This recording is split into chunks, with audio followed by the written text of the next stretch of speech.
Hit story में आपका स्वागत है। मेरा नाम प्रिया है और मैं उत्तर प्रदेश के एक छोटे से कस्बे की हूँ। मैं बुआ के यहाँ बचपन से ही रहती थी।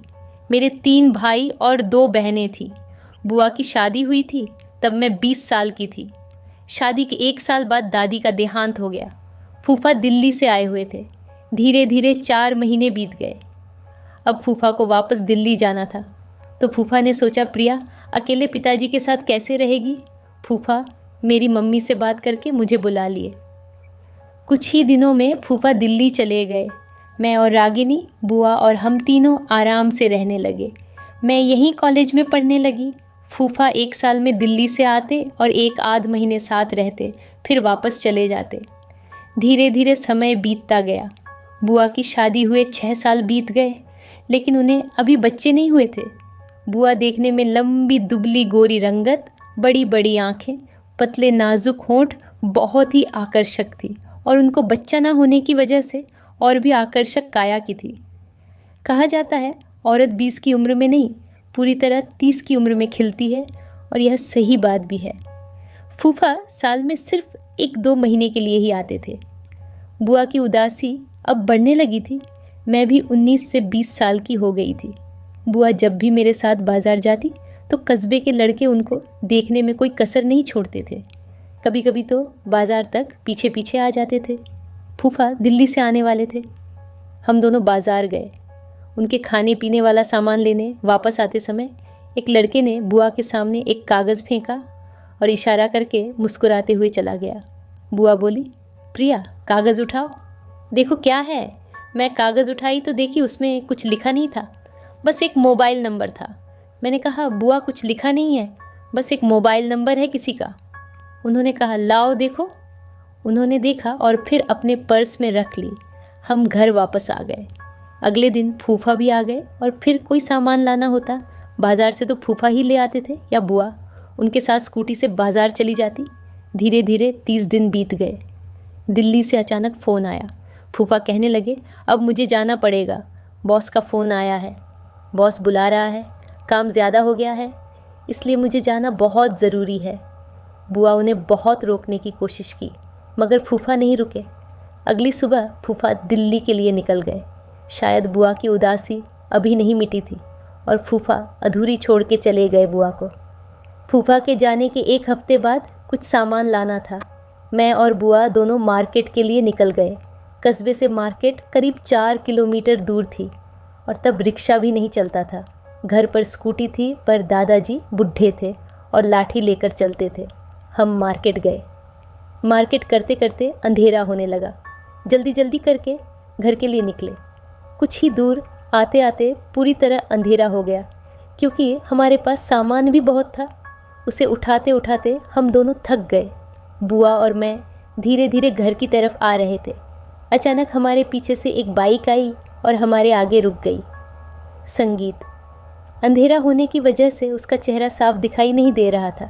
वह वही लड़का था जो बुआ के आगे नंबर फेंका था। बोला, अरे भाभी आप इतनी रात को कहाँ से। बुआ कुछ नहीं बोली। हम धीरे धीरे चलते रहे। फिर उसने कहा, अरे भाभी डरो मत, मैं वही हूँ जो आपके आगे नंबर फेंका था। आप तो फ़ोन की नहीं अभी तक, नहीं तो आज हम दोनों दोस्त होते। डरो मत, इतना सामान ले आप लोग कब तक घर पहुँचोगे, अभी यहाँ से घर बहुत दूर है। फिर बुआ बोली, ठीक है। बुआ कहने लगी, प्रिया तुम पहले बैठो। मैंने कहा, नहीं बुआ पहले आप, फिर मैं सारा सामान लेकर बैठ जाऊंगी। बुआ मुस्कुराते हुए उसके कंधे पर हाथ रखी और बैठ गई। मैं भी बैठ गई। सारा सामान लेकर हम लोग 12:15 में घर पहुंच गए। घर तक आते आते बुआ पूरी तरह मन से उदास हो गई क्योंकि जब भी बाइक थोड़ा खुलती तो बुआ के मन में कुछ भावनाएं उमड़ रही थी। घर के बाहर बाइक आगे रुकी। बुआ उतरी और सीधा घर के अंदर भाग गई। मैं सामान उठाने लगी तो लड़का बोला जिसका नाम राहुल था। राहुल बोला, अपनी बुआ से बोल देना अगर कोई काम हो या मार्केट जाना हो तो मुझे आधी रात को भी फ़ोन कर सकती है। मैंने कहा, ठीक है। मैं सारी बात बुआ को बताई। बुआ एक हल्की सी मुस्कान दी और कहा, चलो खाना खाते हैं। मैं दादाजी के लिए खाना ले गई क्योंकि दादाजी एक कमरे में सोए पड़े रहते थे। दिन में 1 आध बार ही बाहर निकलते थे। शाम होते ही कमरे में चले जाते थे।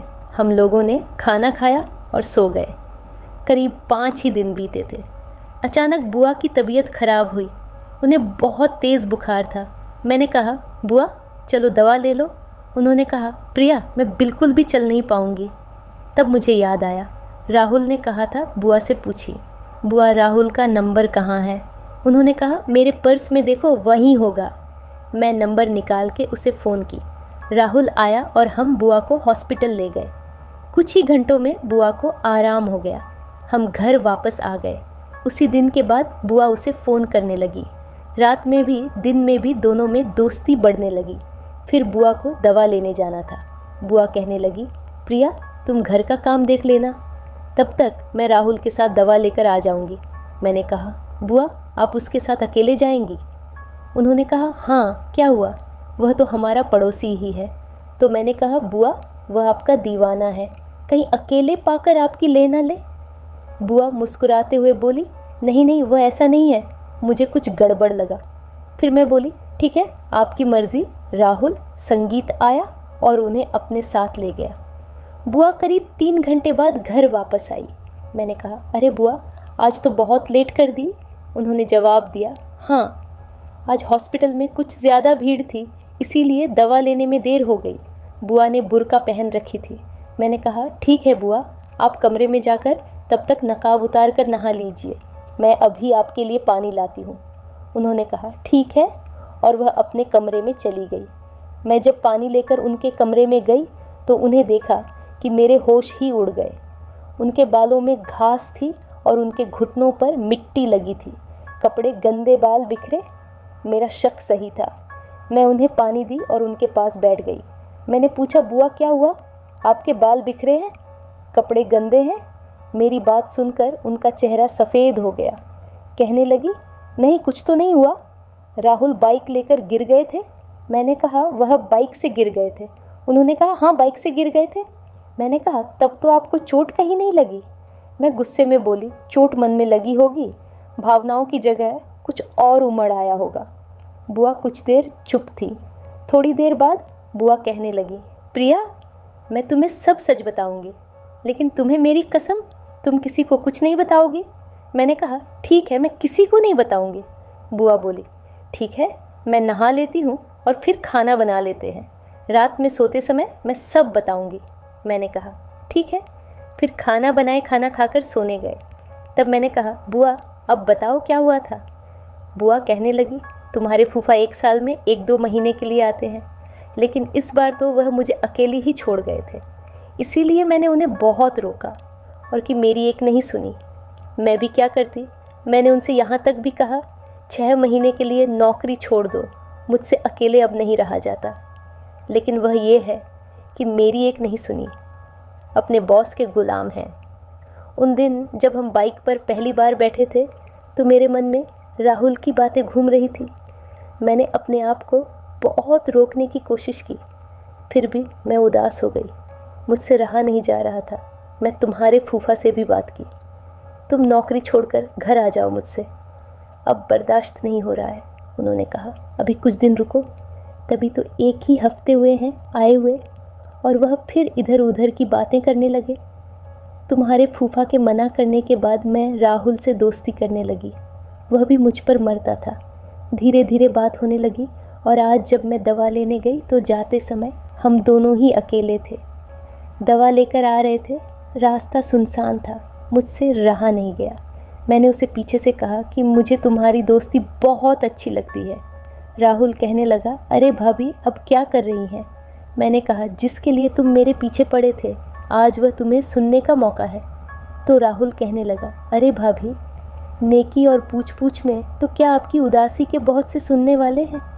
राहुल की बात सुनकर मुझे बहुत अच्छा लगा।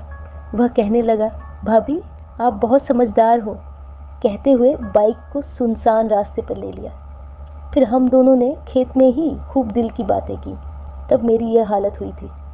अब तुम ही बताओ, तुम्हारे फूफा आते नहीं हैं, मैं क्या करूं? इसमें मेरी गलती कहाँ है? अगर वह रहते तो मुझे ये सब करना नहीं पड़ता। मैंने कहा, हाँ सही भी है और गलत भी है। फिर हम सो गए। धीरे धीरे समय बीतता गया। राहुल से बुआ मिलती रही। जो चीज़ राहुल से मांगती राहुल उन्हें ला कर दे देती। बुआ की चाहत बढ़ती गई। अब एक दो से उनकी उदासी नहीं मिटती थी। बुआ के दोस्त बढ़ते गए। फूफा 11 महीने बाद दिल्ली से आए, लेकिन बुआ का मन अब उनमें नहीं लगता था। बुआ किसी बहाने या किसी रिश्ते के बहाने अलग अलग लोगों से मिलने जाती, जैसे उन्हें इसकी लत लग गई हो। फूफा 2 महीने तक घर पर थे, तब तक तो कुछ कम था। फूफा को गए हुए 1 महीने ही हुए थे। बुआ की दोस्ती फेसबुक पर एक आदमी से हुई। फूफा को वह आदमी होटल में ले जाता और आराम से 2 से 3 घंटा बुआ के साथ बातें करता। बुआ को पैसे भी देता और बहुत सारे गिफ्ट भी। बुआ को साथ भी मिलता और पैसे भी। बुआ का मन और भी बढ़ता गया, क्योंकि घर पर कोई था नहीं था उनको देखने वाला। दादाजी बूढ़े हो गए थे, एक कमरे में पड़े रहते थे। बुआ को अब पैसा कमाने की आदत लग गई। अब घर में आदमी बुलाने लगी। मोहल्ले की 3-4 लड़कियां भी उनकी बातों में आ गई थी।